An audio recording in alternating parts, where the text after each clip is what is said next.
Hi everyone, welcome back to my YouTube channel do it for your dreams.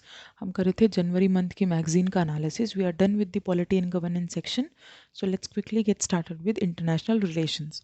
So first topic है responsible nation index RNI। Recently RNI launch किया गया new Delhi में। Launch किसने किया है? World intellectual foundation ने, WIF ने।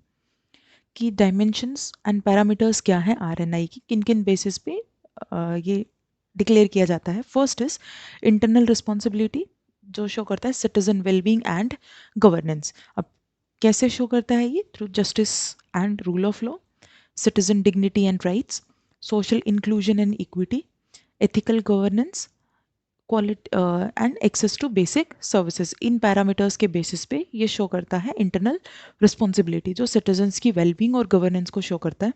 Second is environmental responsibility, planet stewardship and climate action. इनमें कौन कौन से पैरामीटर्स इंक्लूडेड है? This climate change, natural resource management, sustainability practices, ecological limits and protection and environmental obligation adherence. तो इन basis पे इन्वायरमेंट रिस्पॉन्सिबिलिटी का क्राइटेरिया फिक्स होता है। And the third is external responsibility which shows the global peace and cooperation, जिसमें आता है contribution to global peace, international cooperation, humanitarian aid and support, responsible international conduct and multilateral engagements. तो इन basically तीन dimensions हैं जिनके basis पे RNI conduct होता है, या RNI के तीन बेसिक डायमेंशंस है। First is internal responsibility, second is environmental responsibility and third is external responsibility. अब RNI responsible nation index के बारे में देख लेते हैं। core philosophy क्या है इस index की? it aims to shift the global discourse from power to responsibility। तो ये shift शो करता है from power to responsibility। तो इसके साथ आर्ग्यू करता है that true national strength lies in how responsibly a nation acts towards its people, planet and international community. कि कोई भी नेशन कैसे एक्ट करते हैं टुवर्ड्स द पीपल, जो इंटरनल रिस्पॉन्सिबिलिटी दिखाता है, towards the planet that is environmental responsibility, and towards the international community that is external responsibility. Developing body है WIF, JNU and IIM Mumbai. Scope क्या है? इट इवेलुएट्स 154 कंट्रीज को evaluate करता है। Framework क्या है? It RNI aggregates 58 specific indicators into 13 सब themes, और 7 मेन थीम्स हैं to form the 3 main dimensions. तो ये 3 मेन डायमेंशंस किन किन, मतलब कैसे कैलकुलेट होती है? थ्रू दी 7 थीम्स, 13 सब थीम और 58 स्पेसिफिक इंडिकेटर्स। इनके बेसिस पे, इस फ्रेमवर्क के बेसिस पे ये 3 डायमेंशंस कंक्लूड की जाती हैं और जिनके बेस पे RNI की रैंकिंग दी जाती है। की फाइंडिंग्स अगर देखें तो टॉप परफॉर्मर्स कौन थे? सिंगापुर ने फर्स्ट रैंक किया, followed by Switzerland and Denmark. European nation dominated the top 10, जो रिफ्लेक्ट करता है एक strong institutional framework for the social welfare as well as for the environmental protection. India की performance देखें तो इंडिया की रैंक है 16th globally. India emerged as the highest ranked country major Asian nations में, excluding Singapore. Strength क्या है? The high rank reflects India's progress in healthcare accessibility, social equity programs, environmental initiatives and people-centric governance models. तो इन 4 factors ने contribute किया India की high rank के लिए। परफॉर्मेंस ऑफ मेजर पावर्स अगर देखें तो the index revealed a disconnect between the economic और military powers and power and responsibility. जैसे USA रैंक किया है at 66th position, China ranked at 68th position. ये शो करता है that economic size does not automatically translate into ethical leadership. It doesn't mean कि कोई country अगर बड़ी है तो वो it is following the ethical leadership और द ग्लोबल रिस्पॉन्सिबिलिटी। लिमिटेशंस दे रखी हैं कुछ एग्जिस्टिंग फ्रेमवर्क की। First is GDP it measures the economic output, but ये इग्नोर कर देता है components like ecological destruction, social inequality and the cost of growth। तो इन सब चीज़ों का कोई अकाउंट नहीं होता toward for calculation of GDP, तो it ignores these aspects. Second is hard power indices, global firepower, etc. Rank nations based on the military arsenal, incentivizing arms race rather than peace building। तो ये arms race को incentivise करता है। Western normative indices, these have been criticized by the global south global south इसको criticize करता है for bias, opaque methodologies and a failure to appreciate the cultural and developmental context of the non-Western democracies.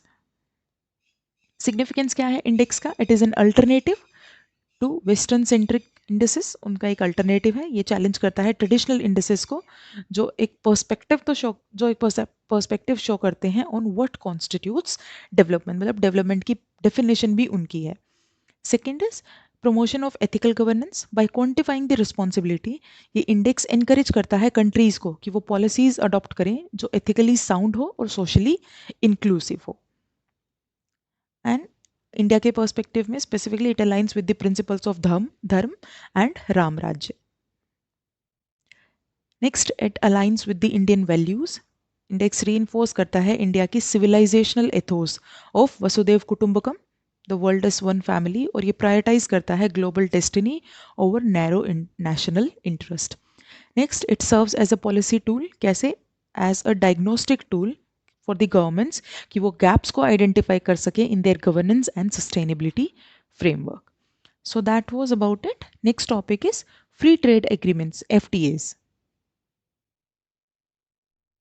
After signing free trade agreement with New Zealand, India now has FTA with all regional comprehensive economic partnership RCEP countries except China. तो China के अलावा बाकी सारी RCEP countries के साथ India का free trade agreement है। Hierarchy क्या है ट्रेड एग्रीमेंट्स की?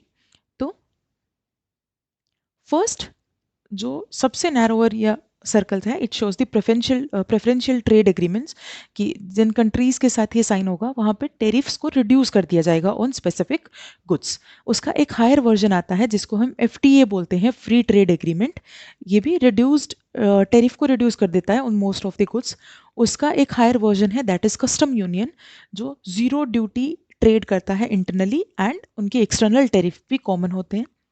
उसके बाद आती है next form that is common market, जहाँ पे लेबर या फैक्टर्स ऑफ प्रोडक्शन का फ्री मूवमेंट हो।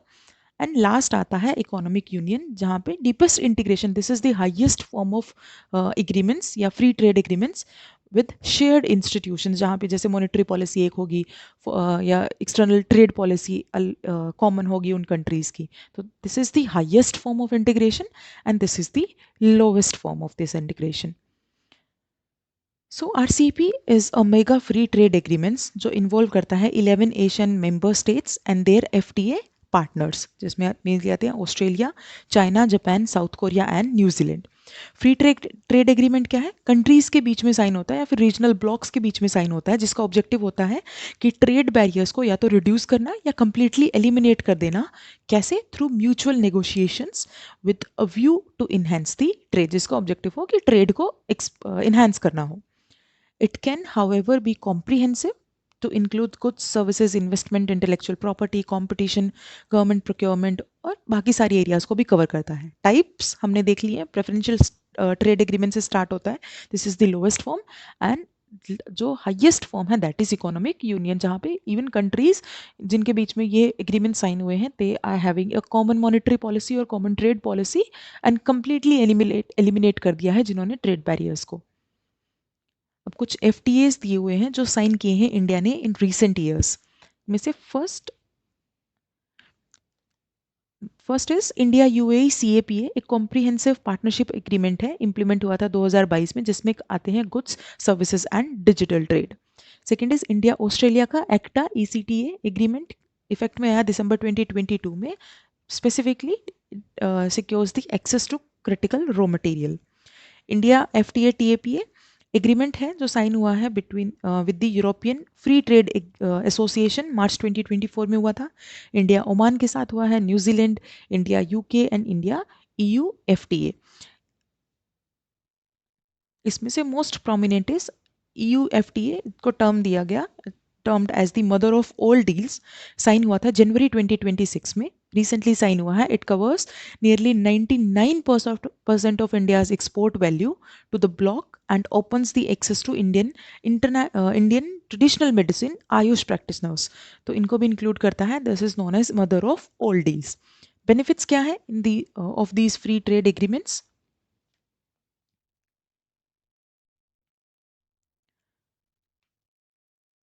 First is market access. India EU deal is expected to remove duties over 99% of India's export value to the region. तो ये first market को expanded market या market को ज़्यादा access मिलेगा. Similarly Oman pact offers the duty free access to 98.08% of tariff lines. Secondly ये boost करता है लेबर इंटेंसिव सेक्टर्स को, जैसे कि textile, leather, gems, jewellery, footwear etcetera. Services and mobility, new agreements focus heavily on services. Oman deal allows for long-term stay of the Indian professionals and 100% FDI allowed की गई है in the key service sectors. Strategic sourcing, agreements with Australia and GCC nations secure energy sources and critical minerals जो necessary है India के growth के लिए. Investment का inflow होता है. Integration of micro small and medium enterprises, recently जितने भी फ्री ट्रेड एग्रीमेंट साइन हुए वो एक्सप्लिसिटली फोकस करते हैं on the MSME integration into the global economy, जो इजिली कंट्रीब्यूट करते हैं to the 50% of countries export. Mobility allow करता है टू दी इधर लेबर और कैपिटल. जियो इकोनॉमिक्स में supply chain diversification. The China plus one strategy drives India to forge ties with friendly nations, जिससे economic dependence को reduce किया जा सके on a single supply chain or a single source. Next is WTO's decline. Free trade agreements help overcome the decline of World Trade Organization as a trade negotiation platform for the developing countries because of the pressure जो आता है from the Western countries, especially from USA. So let's look at the legality of the free trade agreements under international trade. WTO का Article 24.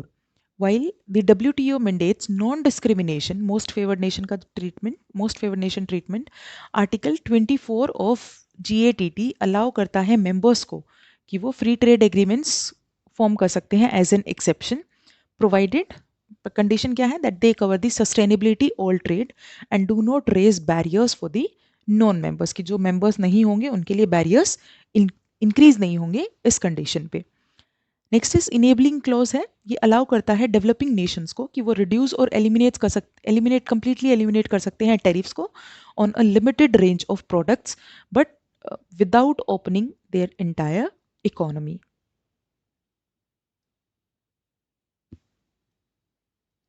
Next is dispute settlement. Unlike the WTO, which has a single unified dispute settlement understanding for all the members, जो free trade agreements हैं, they are negotiated individually.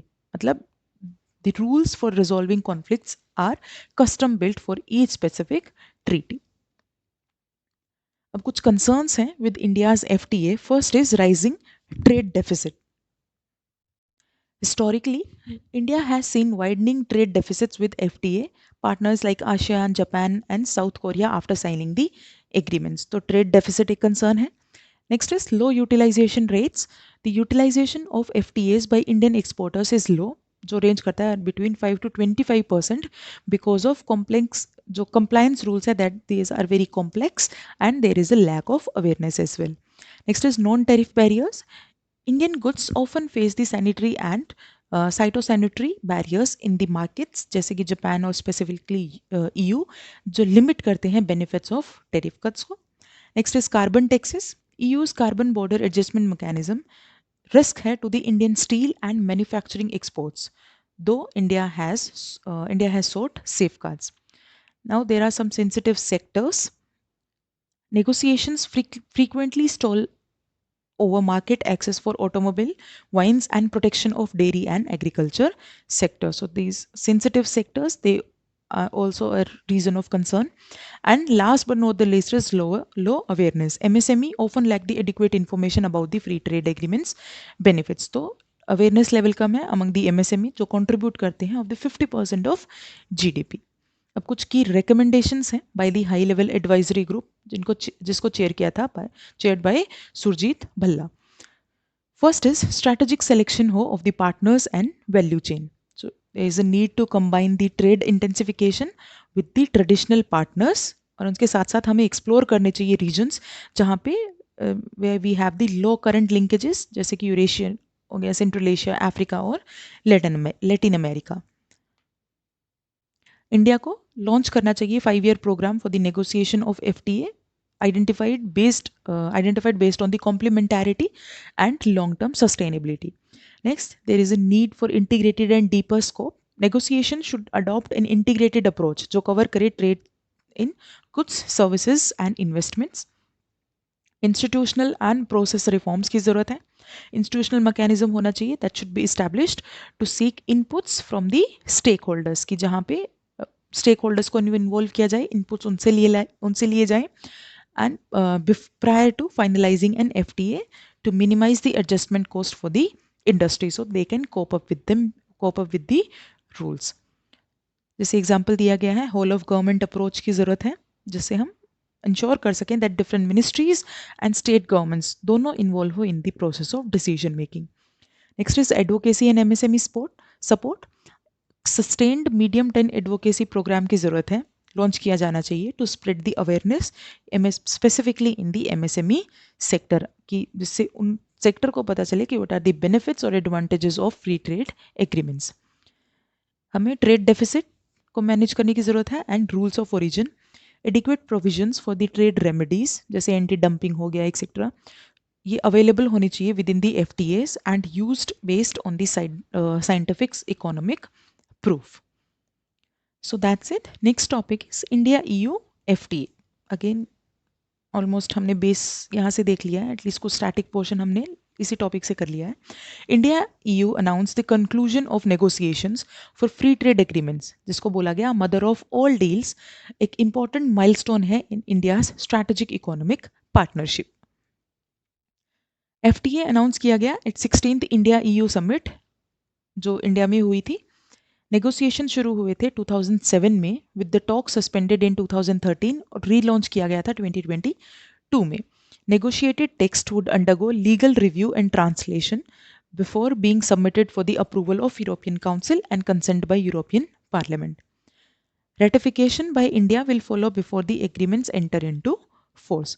16th summit के time EU India security and defence partnership STP was also signed providing an opportunity for India's bargaining defense industrial ecosystem. It is EU's third SDP in Asia. पहले दो sign हुए हैं Japan और south Korea के साथ. Key features EU key features and relations with India.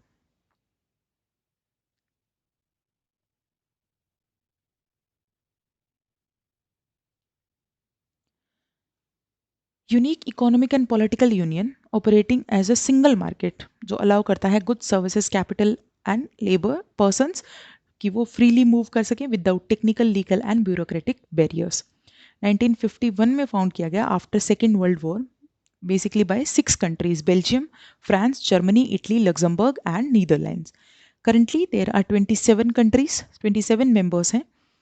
5 main institutions of EU कौन कौन से हैं? European parliament, European council, European commission, court of justice and court of auditors. So these are the 5 main institutions of European union. Key features अगर देखें तो elections होते हैं हर 5 साल के बाद to elect new members of European parliament. Open border जो allow करता है पीपल लोगों को to move freely around without border checks since 1985. जिस सिंगल करेंसी लॉन्च की गई थी 1999 में. यूरो ऑफिशियल करेंसी है of all 21 members. India and EU fourth and second largest economies है respectively. India fourth largest, EU second largest, जो comprise करती है almost 25% of global GDP, 1/3 of total of the global trade and it is a home to almost 2 billion people. 2024-25 में India's bilateral trade in goods with EU stood at 11.5 lakh crore rupees. इसमें से exports थे of 6.4 lakh crore और import थे 5.1 लाख करोड़ की.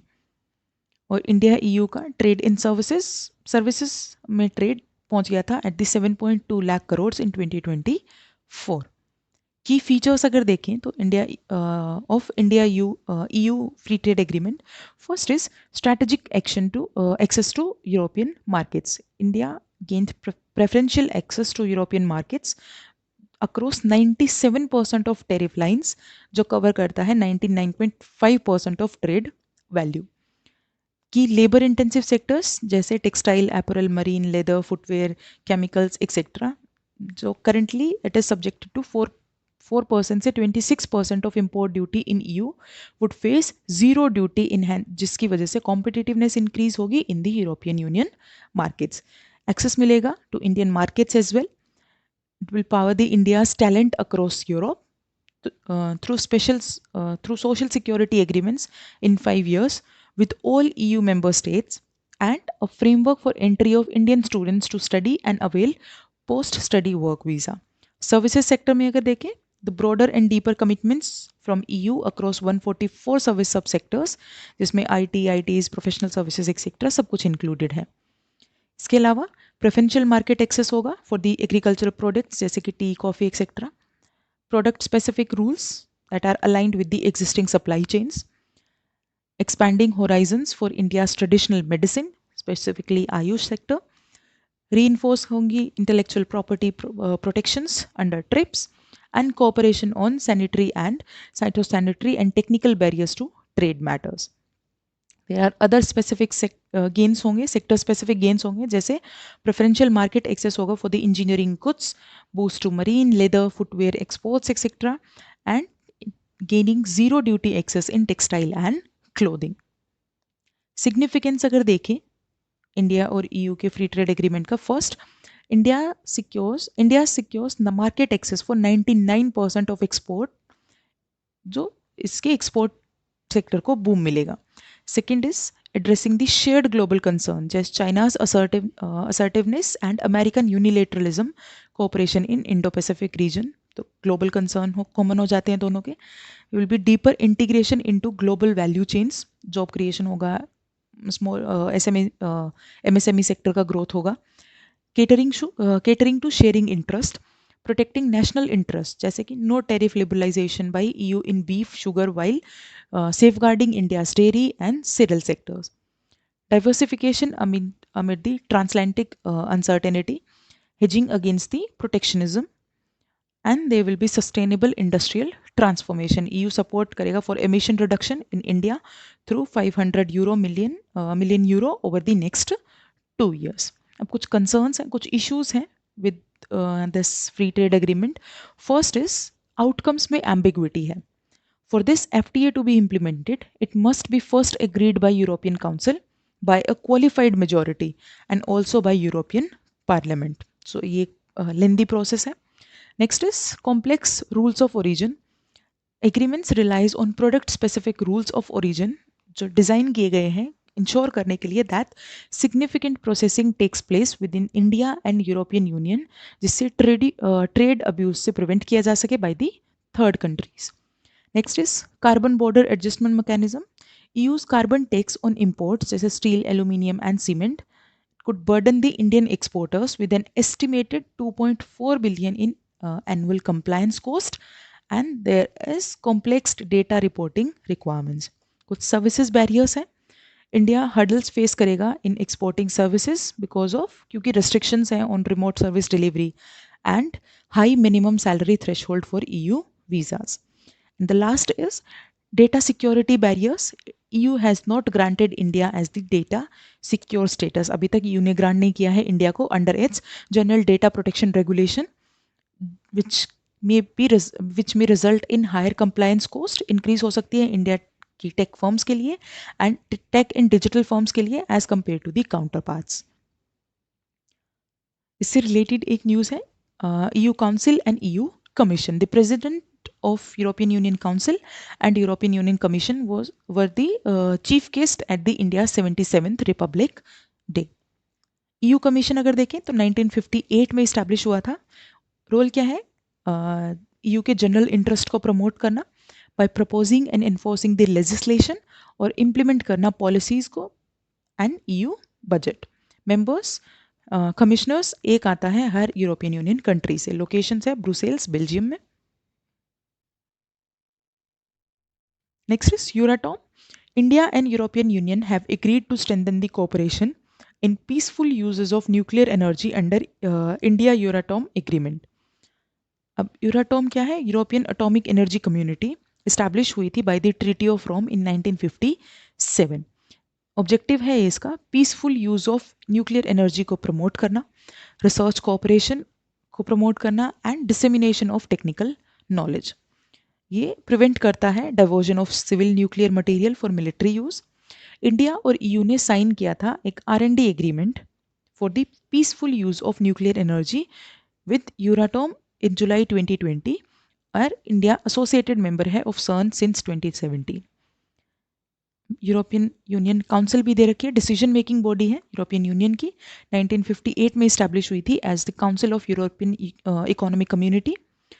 Role क्या है इसका? It's voice of EU member governments जो यूरोपियन यूनियन के लॉज को अडॉप्ट करता है एंड कोऑर्डिनेट करता है यूरोपियन यूनियन की पॉलिसीज में। मेंबर्स गवर्नमेंट मिनिस्टर्स जो हर यूरोपियन यूनियन कंट्री से आते हैं according to the policy area to be discussed.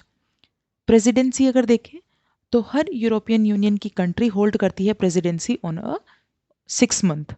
Currently Cyprus जनवरी 2026 से साइप्रस के पास है, लोकेशन है इसकी भी ब्रुसेल्स बेल्जियम में। So that was it. Next topic is USA strikes on Venezuela. US ने strike की with the code name Operation Absolute Power in and around Venezuelan capital Caracas, leading to the capture of Venezuelan president. तो इस reason से ये news में था topic. So related to this key development post the strike. UN Security General ने UN Secretary General expressed deep alarm, stating that the strike failed to respect the rules governing the use of force and stressed on the need for the full respect of UN charters. Strikes have highlighted issues जैसे कि violation हुआ है international law का, violation हुआ है national sovereignty का, and unilateral armed aggression and US imperialism. Next is UN Human Rights Office rejected the US justification को US के justification को reject कर दिया है that the raid was necessary to combat the human rights abuses। इस statement को reject किया है and insisting that accountability cannot be achieved through military interventions। Next is response from various nations in criticism of attack. Nations including Russia and China as well as Colombia, Brazil, Mexico, Chile, Panama and Cuba from the Latin America expressed deep concern show किए हैं और criticise किया है इस action को। कुछ हैं जो सपोर्ट में है, that is Argentina, Paraguay and Israel ने प्रेज किया है यूएस ऑपरेशन को as a decisive step against the narcotics trafficking and terrorism. European nations, they positioned themselves delicately to avoid strong condemnation while upholding the international norms। India के case में अगर देखें तो deep concern show किए हैं and reaffirmed commitment to the sovereignty and non intervention and called for peaceful and diplomatic dialogue. So reasons, probable reasons क्या थे for the strike on Venezuela? First is official US justification, combating drug trafficking, narco-terrorism, mass immigration crisis and to combat the transnational organized crime in regions की वजह से, in regions ने that have threatened US and regional security which is supported by Venezuelan regime as per USA। तो ये कुछ main reason है जो US ने जस्टिफिकेशन में बोला है। Second is political illegitimacy. The US argued that Maduro was not the legitimate head of state following the disputed 2024 elections।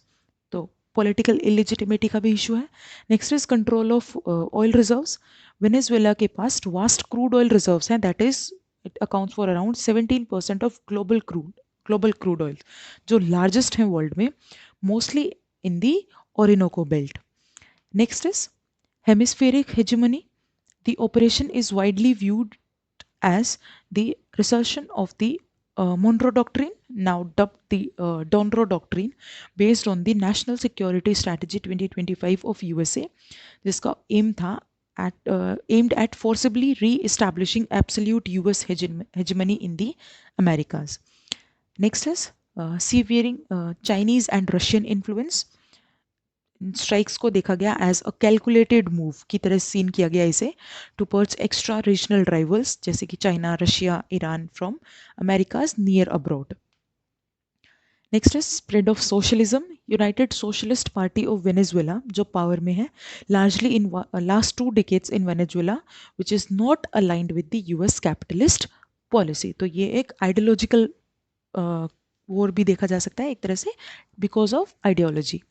Monro doctrine देख लेते हैं। प्रोक्लेम की गई थी 1823 में by the US president James Monroe. Objective क्या था? यूएस डोमिनेंस को इस्टेब्लिश करना and security in the surrounding reason.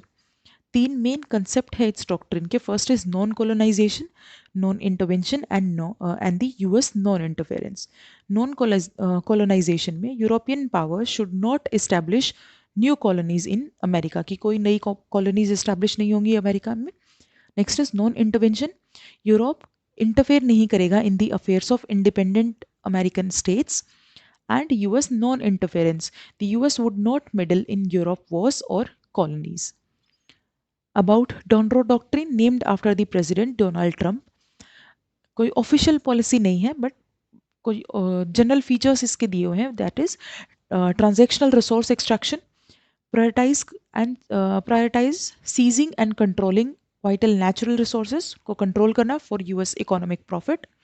Second is regime management over the regime change. Instead of dismantling a target nation's government and army. And expansionist coercion, normalise करना pulling tactics को, military interventions का use करना उनको threat करने के लिए, और weaponised tariff. कुछ पोटेंशियल कॉन्सिक्वेंसेज हैं of US imperialism.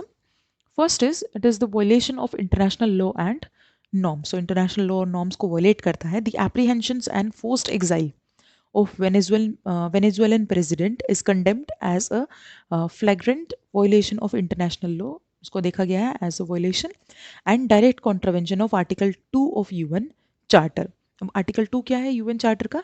Legally mandated states कि वो refrain करेंगे from the use of force. use of force नहीं होगा, इनमें कुछ exceptions हैं जैसे कि self defense. Second is destabilization. Example दिया गया है 2003 invasion of Iraq resulted in destabilisation of west Asia and rise of groups like ISIS. Next जो कंसर्न है कॉन्सिक्वेंस है that will be weakened multilateralism. The US has circumvented the UN security council which can weaken the multilateralism under the institutions like UN. The warning for international community, failure for the post-Cold War hope for a stable liberal order. It is a threat to that also. Economic fragmentation, trade wars होंगे, economic sanctions लगेंगे, and export control, ये disrupt कर सकते हैं global supply chain को through friendshoring and de-risking weaken globalization, and there will be erosion of sovereignty also. So what can be the way forward? First, there is a need to reform in UN. Reforming the United Nations Security Council just to reflect the contemporary realities, जिसमें include किया जाए countries like India, Japan, Germany, Brazil, G4 का जो group है, and greater African representation होना चाहिए जिससे हम डोमिनेंस को रिड्यूस कर सकें of the permanent members. Gujral doctrine can be seen as a model for regional stability, though originally for India and its neighbours, but ये हेल्पफुल हो सकती है फॉर द ग्लोबल पीस. जैसे कि इसके प्रिंसिपल्स हैं जैसे कि नॉन इंटरफेरेंस हो गया in the internal affairs, respect for sovereignty and territorial integrity, peaceful resolution of disputes etcetera. Next is there is a need for new world order on the principles of multipolar and inclusive framework, transitioning from unipolar dominance से shift हो to the multipolarity involving the US, China, EU, India and emerging and middle powers. Strategic autonomy और multi alignment की ज़रूरत है. India should pursue diversified partnership rather than block politics. Avoid करे over dependence on any one power. कोई भी एक power पे over Reliance नहीं होना चाहिए. ना defence paid for the defence technology और energy etcetera for either of the sector और एनी ऑफ द सेक्टर्स. और रेजिलियंट सप्लाई चेन्स को प्रमोट करने की ज़रूरत है. There is a need for reglobalisation जिससे कि हम इश्यूज़ को एड्रेस कर सकें, जैसे issues related to security, poverty, to environment, global cooperation etcetera. Next is US claim on Greenland. The US withdrew its tariff threat linked to Greenland, stating that US and NATO have developed a framework for the future arrangement. Significance क्या है Greenland का? First is strategic and military location. Geopolitical crossroads में देखें तो ये located है between the north America, this Greenland between the north America, Europe and Arctic, और ये पार्ट बनता है ऑफ GIU के gap, that is Greenland island United kingdom gap. A heavily contested maritime corridor crucial है for the monitoring submarine activities in the northern Atlantic. So this is Arctic region, Arctic Ocean. This is Greenland. Missile defense and early warning में देखें, Greenland is essential to the North American aerospace defense and host the Pacific Space Base जो integrated है into US early warning radar network. US consider करता है Greenland को as a very vital for proposed golden dome project. एक space based missile defence system है जो design किया गया है to protect US from long range attacks. Next, countering Russia and China. As climate change melt Arctic ice, climate change की वजह से Arctic ice melt हो रही है and opens the new shipping lanes region. This region is seeing increased strategic competition for military and economic footprint. Natural resources के case में देखें तो rare earth elements, Greenland possess some of the world largest untapped reserves of rare earth elements. Significant deposits हैं. It also contains uranium. It is both in and the Greenland sites both in South Greenland. Fossil fuels में Greenland is believed to host considerable reserves हैं इसमें of oil and natural gas के, which are becoming easier to access at the ice sheets recede. जैसे जैसे ice sheet melt हो रही है, they are easy to explore. Climate and environmental significance देखें तो the albedo effect. Greenland act as planetary cooling mechanism with its massive white ice reflecting the solar radiation back into the space. क्योंकि white snow है और white snow का albedo सबसे ज़्यादा होता है, तो one reason is because of this albedo effect. Second is systematic economic risk. It holds enough frozen water to raise global sea level by more than 7 meters. अगर completely melt हो जाए and it can lead to massive economic risk जो affect कर सकता है coastal infrastructure को और global supply chain को. क्लाइमेट आर्काइव में देखें तो the ice sheet is indispensable historic record of scientist जो यूज करते हैं ice course to understand the Earth's climate history over the hundred of thousands of years. Next is ideological value for US. Greenland holds a symbolic value for the Trump administration's foreign policy as Donroe Doctrine, which asserts the absolute US preeminence and sphere of influence in the Western Hemisphere. So these are the reasons, strategic importance. Now, what is the stance of various nations on US claim on Greenland? Absolute rejection of annexation. Denmark has indicated it would invoke Article 5 of NATO, जो बात करता है collective security की, where an attack on one member is an attack on all the members. कि अगर एक member पे member nation पे attack होता है तो that will be considered as attack on all the members. Danish Prime Minister has stated that Greenland is not for sale. और उन्होंने warn भी किया था US को US chose to attack Greenland militarily. It would mean the end of NATO and post World War II security. कि अगर attack होगा तो these will be the consequences. Next is unified military solidarity. Leaders of France, Germany, Italy, Poland, Spain, UK and Denmark ने issue किया था joint statement affirming that territorial integrity and borders these are non-negotiable कि इन पे negotiation possible ही नहीं है, and many participates in Operation Arctic Endurance as a clear signal of military solidarity. अब कुछ initiatives हैं जो लिए गए हैं to resolve the issue. First is NATO mediation, talks on framework of a future deal to de-escalate the US rhetoric. Next is military basing arrangements. US officials ने suggest किया था renegotiating the 1951 US Denmark Defense Agreement कि जिसके बाद allow किया जा सके US को कि वो वहाँ पे ज़्यादा military bases बना सके. One proposed model is granting the US control, US को control दे दी जाए over the small specific areas similar to the British sovereign bases in Cyprus. Next is Arctic Sentry Mission. NATO allies ने propose किया था, proposed contributing to a new Arctic Sentry mission जिसका objective होगा to increase this surveillance increase किया जाए of ships and submarine activities in high north, जिससे reassure किया जा सके reassuring the US regarding Russian and Chinese threat.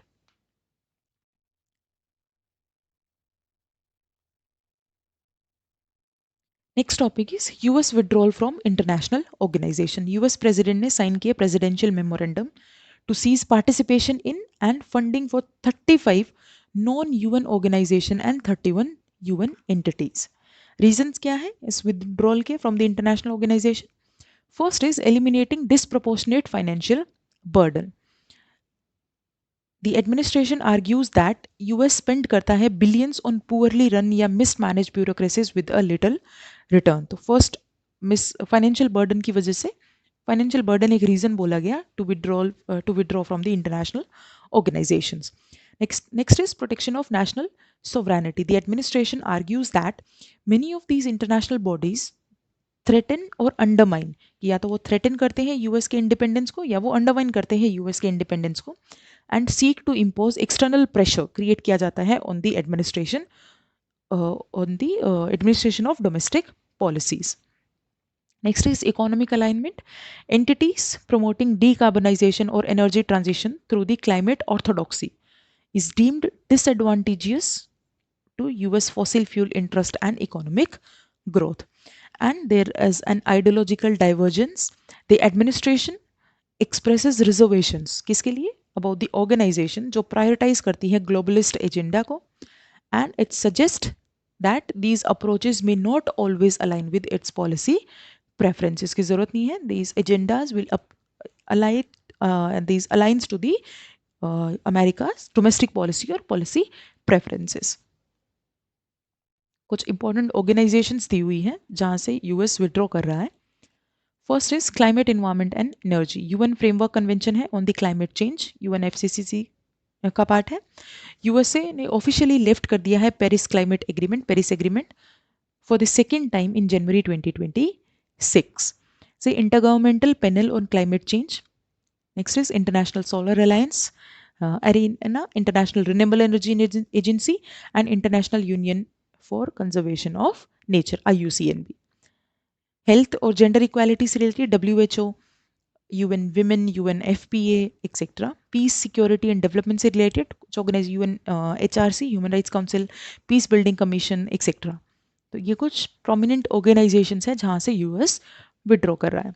Potential impact क्या हो सकता है यूएस के विड्रॉल का from the multilateral organisation? First can be humanitarian and global health crisis. A study in the Lancet estimates that cuts to the international aid by US and other Western nations, इनके potential impacts हो सकते हैं that can lead to more than 22 million death from the preventable cause by 2030. China's ascendance, the retreat leaves the door wide open. कि इससे scope open हो जाता है for the China to dominate in the UN system and global markets. Next is weakened multilateral budget. The UN regular budget is already falling by 7% in 2026 and around 20% of WHO's total revenue is diminishing international humanitarian and development aid. Uneven standards होंगे. Instead of universal rule, global cooperation is fracturing into smaller or ad hoc instruments. Next is climate change. Global efforts को hinder करेगा. It can curb the greenhouse gases because it gives other nations to excuse to delay in their own action and commitment, जिसकी वजह से एक universal impact या सब पे impact देखने को मिलेगा. Fragmenting multilateralism. यूएस का withdrawal will further weaken the international governance, जिससे पावर राइवलरीज इंक्रीज होंगी and they may be shift has been see and they may be cases of scenario of shift towards the protectionism and smaller ad hoc regional blocks. Global peace, absence of US contribution for peace building commission जो hamper कर सकता है peace efforts को in the conflicted areas. Push for UN reforms, it highlights the flaws of the current consensus based system, जिससे there is a need for the reforms to overcome the deadlock and creating the diversified funding models through South-South cooperation. So way forward क्या हो सकता है? Multilateral system को reaffirm करने की ज़रूरत है, रिफॉर्म करने की ज़रूरत है, as suggested by G4 nations for free fair representation, coordination improve हो of the existing forums and जिससे हम चैलेंजेस को एड्रेस कर सकें. There is a need for financial self reliance. हमें फंडिंग स्ट्रक्चर को डाइवर्सिफाई करने की ज़रूरत है और इंटरनेशनल फाइनेंशियल इंस्टीट्यूशंस को स्ट्रेंथन करने की ज़रूरत है. साउथ साउथ कोऑपरेशन और ऑटोनॉमी को एक्सेलरेट करने की ज़रूरत है. There is a need to build national resilience. Nations heavily reliant on foreign aid must rapidly develop their national resilience mechanism जिससे इसेंशियल सर्विसेज को इंश्योर किया जा सके, जैसे कि क्लाइमेट से रिलेटेड हो गए या हेल्थ केयर से रिलेटेड हो गए. और अलायंसेस को डाइवर्सिफाई करने की ज़रूरत है. Instead of nationalist and transactional diplomacy, world must diversify its alliance building alternative leadership structure जो रीजनल लेवल्स पे होंगे through the forums like G20, BRICS, SCO, etcetera. So that was it. Next topic is Board of Peace for Gaza. India ने attend की थी board of peace inaugural meeting जो हुई थी Washington DC में as an observer. India as a observer था वहाँ पे. तो बोर्ड ऑफ पीस क्या है? It is a core element of US 20-point Gaza peace plan. उसका कोर एलिमेंट है. क्या है ये? Comprehensive plan to end the Gaza conflict, जिसको एंडोर्स किया है UN सिक्योरिटी काउंसिल रेजोल्यूशन 2803 2025 ने. The formation of National Committee for the Administration of Gaza, NCAG, and International Stabilization Force ISF was also initiated. So Board of Peace को देखा गया as a new approach global conflict को resolve करने के लिए beyond its role in Gaza and Middle East. As a global conflict को resolve करने के लिए एक नए approach की तरह इसे देखा गया. It can be seen as a shift towards unilateral leader-centric institution over the universal multilateralism. So the question is, can the Board of Peace be an alternative? क्या ये बन सकता है of United Nations? अब कुछ आर्ग्यूमेंट्स दिए हुए हैं, कुछ फेवर में है, कुछ अगेंस्ट में है. उससे पहले बोर्ड ऑफ पीस देख लेते हैं. गाजा ट्रांजिशनल गवर्नेंस बॉडी एक इंटरनेशनल बॉडी है, ट्रांसनेशनल गवर्निंग अथॉरिटी है एंड कॉन्फ्लिक्ट पीस एडमिनिस्ट्रेशन के लिए काम करती है. Mandate it supervises NCAG, that is we have seen it here, national committee for the administration of Gaza. Oversee करती है ISF ऑपरेशंस को, मोबिलाइज करती है ग्लोबल रिसोर्सेज को, अकाउंटेबिलिटी इंश्योर करती है for the peace and from peace to development transition. Membership structure अगर देखें तो चेयर करता है US प्रेसिडेंट. एग्जीक्यूटिव बोर्ड है ग्लोबल, जिसमें ग्लोबल लीडर्स होते हैं. ग्लोबल इन्वाइटीज़ हैं India, Argentina, Canada, Egypt, Turkey etcetera. Membership का टर्म देखिए, इनविटेशन बेस्ड मेंबरशिप 3 ईयर का टर्म होता है. there is no contribution for that and there are permanent membership जो contribute करते हैं $1 billion to the body. अब arguments हैं जो favor में arguments हैं. First is efficiency and outcome. Because of its structure की वजह से board can be more result oriented हो सकता है as compared to, अगर compare करें US के consensus model से, which practically delays and hinders the action oriented outcome. तो ये result oriented हो सकता है because of its structure. Second is diverse stakeholder approach. Inclusion of private sector experts along with the world leaders इसको बनाते हैं multifaceted body and ensuring the sustainable outcomes. अब कुछ arguments हैं जो इसकी against में दिए हुए हैं. First is it can potentially undermines the international law and democratic representation. जैसे कि it lacks checks and balances of UN General Assembly. Second is sovereignty के कंसर्न्स है. पोटेंशियल है, प्रोबेबिलिटी है कि ये फेवर कर सकता है external trusteeship instead of local democratic voice.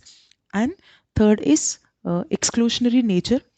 Possible limited and paid membership ये ग्लोबल ऑर्डर को हिंडर कर सकती है, मेंटेन इम्बैलेंस कर सकती हैं by marginalising the global south. अब कुछ न्यूज़ इन शॉर्ट्स हैं. First is Third Path Framework for a Reformed, Inclusive and Networked Multilateralism. Canadian Prime Minister in his speech at World Economic Forum ने outline किया एक नया agenda for the world, that is third path amid US China rivalry and fading rule based world order. तो third path coin किसने किया है? Canadian prime minister ने। It is a new agenda for the world. So third path या Carney doctrine क्या है? Third path और Carney doctrine is based upon the value based realism, cooperation of middle powers, and it is against the hegemons and a policy of variable geometry. So value based realism क्या है? Defence the core principle को defend करता है, जैसे कि core principles क्या है? Sovereignty, territorial integrity and human rights. इसके साथ साथ ये रिकॉग्नाइज करता है इंक्रीमेंटल प्रोग्रेस को, नेशनल इंटरेस्ट को and partners having value differential. So एक होल अप्रोच है। Crucially, value-based realism rests on the building domestic strength. Next is what is policy of variable geometry.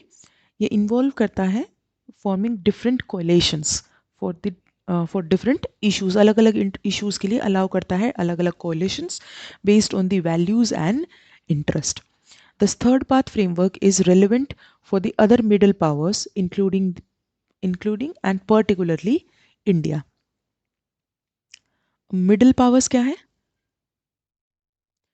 Great powers वो हैं जिनकी permanent seat है UN security council में, जैसे China, France, Russia, UK and US. These countries exert economic, political and military dominance over the world. ये हो गई great powers. अब मिडिल पावर्स क्या है? ये वो स्टेट्स हैं जो ग्रेट पावर्स के नीचे आते हैं, that are below the great powers, that do not dominate the international system but possess significant diplomatic, economic, technological and normative influence। जिनका significant influence है but they do not, जो dominate नहीं करते international systems को, तो उनको बोला गया है middle powers। जैसे इंडिया हो गया, Canada, Australia, Japan, south Korea, Indonesia, Brazil and European union states. अब सिग्निफिकेंस दे रखा है of the cooperation among the middle powers. क्या सिग्निफिकेंस होगा? First is it can bridge great power rivalries. अगर engagements maintain हो जाए among the middle powers with competing blocks and reducing zero sum geopolitical competition. Second is mediation and coalition building. ये smaller states को बचाएगा from becoming the collateral damage in conflict between major powers. Next, ये revive और sustain करेगा multilateralism को, reinforcing the rule based cooperation and supporting reforms of institutions जैसे UN, WTO and WHO। और इसके अलावा कुछ और सिग्निफिकेंस दे रखे हैं, जैसे कि सोवरेनिटी को प्रोटेक्ट करेगा, स्ट्रैटेजिक ऑटोनॉमी को प्रमोट करेगा और ग्लोबल चैलेंजेस को एड्रेस करेगा, जैसे क्लाइमेट चेंज हो गया, cyber threats, pandemic etcetera. Next is global risk report 2026 focuses on Jio economic confrontation. Release किसने की है? ग्लोबल रिस्क रिपोर्ट WEF ने, वर्ल्ड इकोनॉमिक फोरम ने। The report identifies Jio economic confrontation as the most significant global risk। geo-economic confrontation most significant global risk है in the current immediate term 2026 and the short to medium term up to 2028।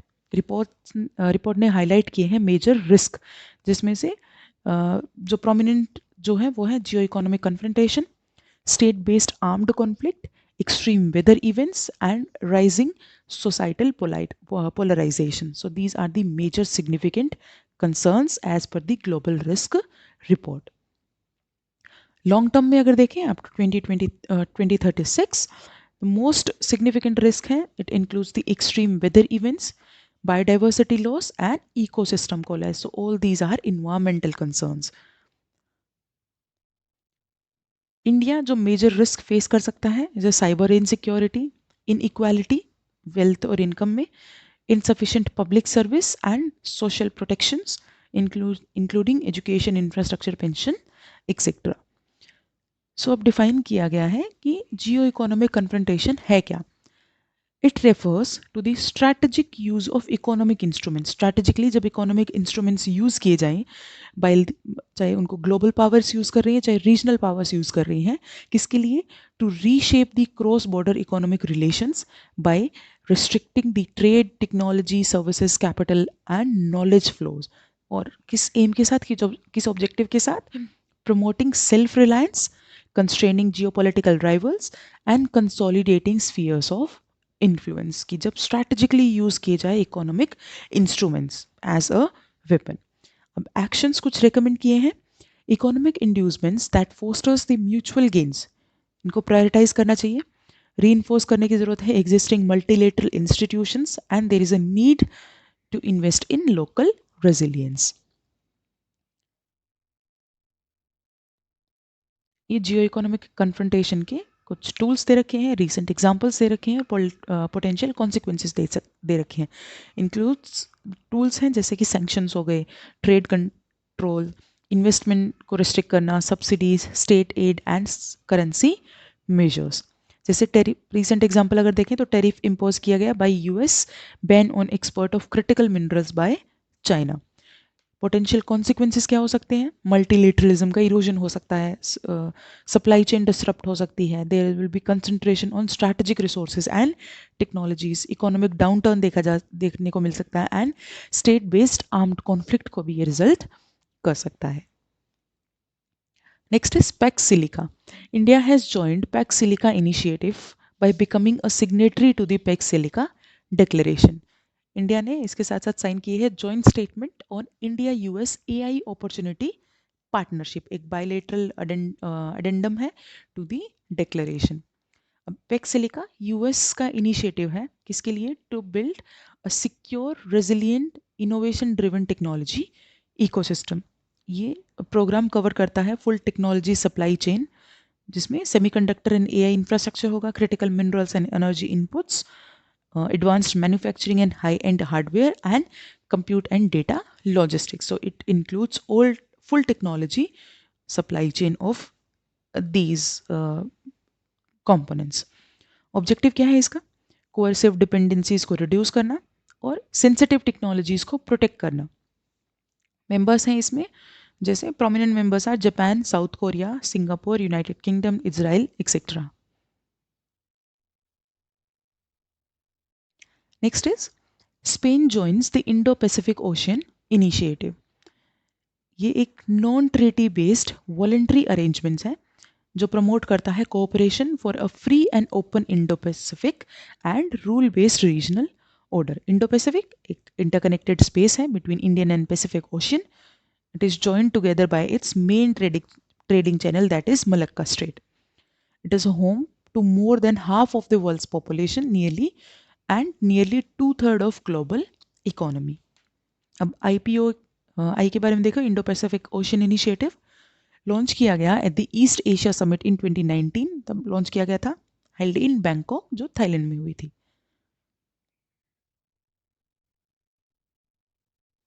So it is area between this Indian Ocean and Pacific Ocean. Background क्या है? It builds upon the security and growth for all in the region, that is SAGAR initiative, जो 2015 में announce किया था India ने. सागर encourages country कि वो cooperate और सिनर्जाइज करें एफर्ट्स, किसके लिए? Safe, secure and stable maritime domain के लिए. 7 पिलर्स हैं ऑफ आईपीओ इन पैसिफिक के. It includes maritime security, maritime ecology, capacity building, resource sharing, disaster risk reduction and management, etcetera. Significance क्या है इस इनिशिएटिव का? काउंटर करेगा चाइना का dominance, assertiveness. In 2020, India and Vietnam agreed to enhance their bilateral cooperation in line with IPOI.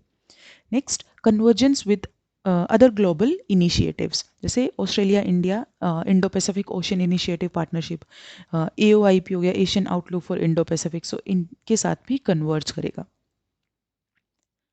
Next topic is visit of president of UAE to India. Key outcomes क्या रहे visit के? First is about the trade targets. Agree किया है countries ने to double the bilateral trade. to over US 200 billion dollar by 2032. दोनों countries promote करेंगी new markets through the initiatives like Bharat Mart, Virtual Trade Corridor, Bharat Africa Setu, etc. Civil nuclear cooperation में explore partnership in advanced nuclear technologies जिसमें small modular reactors होंगे and nuclear safety following enactment of the Shanti Act 2025. Data embassies या digital embassies बनाई जाएंगी. Digital और data embassy क्या है? It is an offshore centre where a nation state store its critical digital data, जहाँ पे कोई नेशन स्टोर करता है अपना critical digital data to ensure the digital continuity and sovereignty against the cyber attacks, चाहे natural disaster हो या फिर जियोपॉलिटिकल कॉन्फ्लिक्ट्स हों. अब की एग्रीमेंट्स MOUs देख लेते हैं.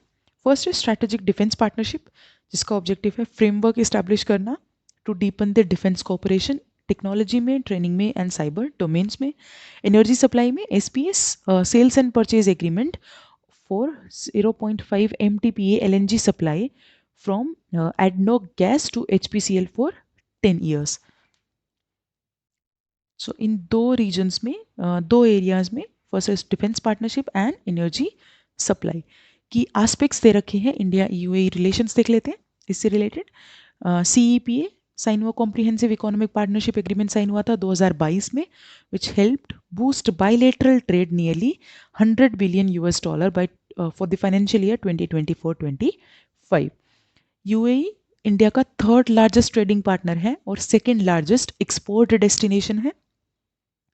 UAE is India's major crude oil and LNG and LPG supplier. इसके साथ साथ UAE असिस्ट करता है इंडिया को इन strengthening it's strategic petroleum reserves. Next is India and Germany sign agreements. The agreements were signed during the visit of German Chancellor. The visit coincided with the milestone phase in bilateral ties as India और Germany को 25 years हो गए of their strategic partnership in 2025 and marking 75 years of diplomatic relations in 2026. की outcomes क्या रहे? First is related to the defense and security. Joint declaration sign हुआ of intent to develop a defense industrial cooperation roadmap which will emphasize on technology partnership, co-development and co-production of defense platforms. Germany's expressed intent to participate in Indian naval exercise मिलन में participate करेगा of Indian Ocean Naval Symposium air combat exercise, that is तरंग शक्ति. Track 1.5 foreign policy and security dialogue भी establish किया गया. Track 1.5 diplomacy क्या है? It occurs when government representatives and non-governmental experts जब वो engage करते हैं in a dialogue in less formal ways, जो formal ways में नहीं होता, जब government representatives and non-governmental experts they engage together. Trade and economy में देखें तो सप्लाई चेन रेजिलियंस इंश्योर किया जाएगा. एग्रीमेंट साइन हुए हैं specially focusing on semiconductor, critical minerals etcetera. Visa and mobility, Germany ने अनाउंस किए हैं visa free transit facility for Indian passport holders. इसके अलावा bilateral Indo Pacific consultation mechanism announce किया गया. Education and skilling Indo German comprehensive road map on higher education was adopted. अब India Germany relations के कुछ facts दे रखे हैं. 2024 में जर्मनी बायलेटरल ट्रेड सरपास कर गया था $50 billion. Germany accounts for over 25% of India's trade with European Union. FDI status देखें, Germany 9th largest foreign direct investor है इंडिया में 2024 तक. Environment, green and sustainable development partnership GSDP partnership है between India and Germany जो align करता है with their climate cooperation to Paris agreement. Technology and innovation में Indo German science and technology centre. Next is Shaksgam valley. India ने formally object किया है China's infrastructure project in Shaksgam valley. ये strategically located है लद्दाख में, the north of Karakoram watershed and is an integral part of India. Pakistan ने occupy किया था इसे सिंस 1947, तब से ऑक्यूपाई कर रखा है एंड अनलॉफुली इसको सीड कर दिया गया to the China under the 1963 China Pakistan boundary agreement. तो पहले इलीगली ऑक्यूपाई किया था पाकिस्तान ने और बाद में हैंड ओवर कर दिया to the China. It is also known as trans Karakoram tract lying along both sides of Sakshgam River. It is bounded by Kunlun Mountains and Karakoram Range, or it lies adjacent to the Siachen Glacier. Next topic is Diego Garcia. US President Trump has criticized the potential return of Diego Garcia by UK to the Mauritius, which hosts a vital US military base. Diego Garcia is a coral atoll in the Central Indian Ocean. This is Diego Garcia is a part of Chagos Archipelago. अब ये Chagos Archipelago administer करता है UK as the British Indian ocean territory from 1965। मई 2025 में UK and republic of Mauritius उन दोनों ने sign किया था agreement under which Mauritius is recognised as the sovereign over the entire Chagos Archipelago including Diego Garcia. Military use देखें तो Diego Garcia host joint in UK US military facility. Next is Weimar triangle. Ministry of external affairs ने participate किया in India's first ever engagement in Weimar triangle. Weimar triangle क्या है? Regional alliance है of France, Germany and Poland. 1991 में setup की गई थी in the German city of Weimar. Initially formed as a key forum for supporting German Polish reconciliation. Objective aim क्या है इसका? यूरोपियन इंटीग्रेशन को प्रमोट करना, पॉलिटिकल डायलॉग को प्रमोट करना और सिक्योरिटी कोऑपरेशन को इंश्योर करना। So we are done with the IR section. In next lecture we'll start with the economy. Next is economy. Next section we'll start with the economy. If you guys are liking the video, do like the videos. If you have any suggestion, write them in the comment section. Subscribe the channel and share it with your circle. So see you in the next video. Till then, take care.